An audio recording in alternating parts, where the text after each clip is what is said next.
Bienvenido a la clase de Ciencia, Salud y Medio Ambiente. Para este día vamos a continuar con la unidad número 4, electromagnetismo, con el contenido magnetismo y electricidad, campo magnético, inducción electromagnética y motor eléctrico.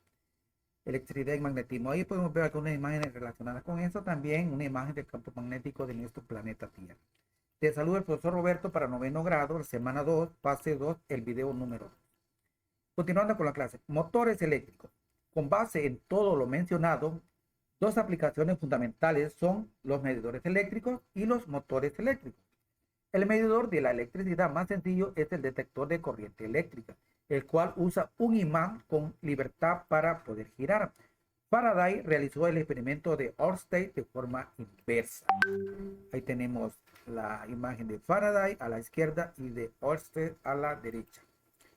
Ahí tenemos una imagen de un motor eléctrico. Ahí lo has visto en talleres y en muchas industrias y fábricas. Con una aguja imantada en diversos puntos alrededor de un hilo es corriente. Dedujo que el hilo estaba rodeado por una serie infinita de líneas de fuerzas circulares y concéntricas que constituían el campo magnético de la corriente. Consiguió producir una corriente, estamos hablando de Faraday, consiguió producir una corriente eléctrica a partir de una acción magnética, fenómeno conocido como inducción electromagnética. Comprobó que cuando se hacía pasar una corriente eléctrica por una bobina, se generaba otra corriente de muy corta duración en otra bobina cercana. Se conoce esos instrumentos, ¿verdad? Claro, bajo estas observaciones se diseñaron los primeros instrumentos para indicar corriente con gran sensibilidad y se le llamaron galvanómetros.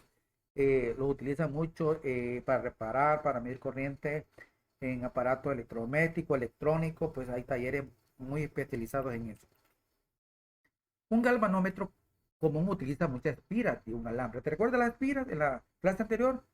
Aquellas ruedas que se van formando y se van uniendo de un alambre y por lo tanto es más sensible. La bobina es montada para que pueda moverse y el imán se deja estacionario.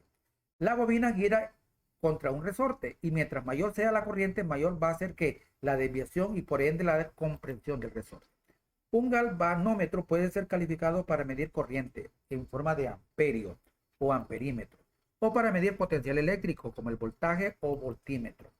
Si se modificara levemente el diseño del galvanómetro de tal forma que la desviación sea completa en vez de rotación parcial, entonces tendríamos un motor eléctrico. Estamos viendo parte de la imagen, figura del principio básico del motor eléctrico. ¿Te has fijado esto? Así se van formando las bobinas para que puedan girar. Y hablamos de los aparatos que pueden tener eso, los motores eléctricos, los ventiladores, las licuadoras, los ventiladores, ¿qué más? Todo aquello que gira, sea conectado a una corriente, va a producir ese efecto de rotación. En la figura 6 podemos observar el principio de un motor eléctrico, como lo estamos viendo acá.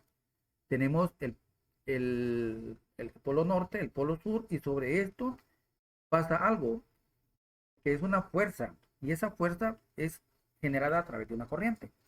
Un imán permanente produce un campo magnético que en una región en la cual se encuentra una espira rectangular de alambre que le permite girar con facilidad.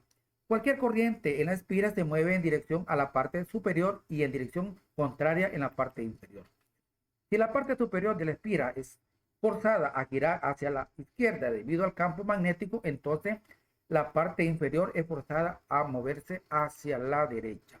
De esta forma se generará una rotación y siempre que el paso de la corriente no sea interrumpido, continuará rotando. El cuestionario te va a quedar pues desde la pregunta 1 a la 8, creo que aquí.